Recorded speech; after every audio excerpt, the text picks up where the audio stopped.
dhacdooyin fara badan oo dalka ka dhacay gaar ahaan dhimashooyin fara badan inaan uga tacsiyeeyo ummadda Soomaaliyeed iyo ahaladoodaba dadka dhintay ilaahayna waxaan ka baryaynaa nabad waxaan rabaa si gaar inaan dul istaago arrinta ka dhacda Tawfiiq maxay ahaato runtii aadka u foolka xun dilku asbaab xun oo qof muslima in qadar loo diray xunta ama qof walba oo bani aadama haddana dhaqankaas waa dhaqan aad u xun marka waa ka tacsiyeynaa dadkii mutaqaana iyo eheladii oo ka geeriyooday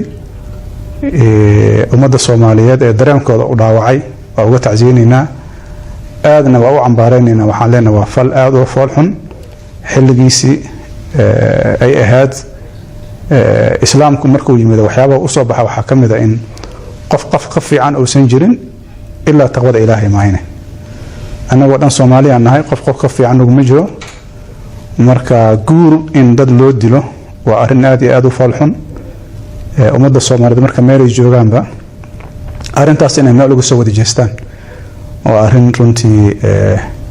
dhaawaceeda leh iyadoo xilligan la joogo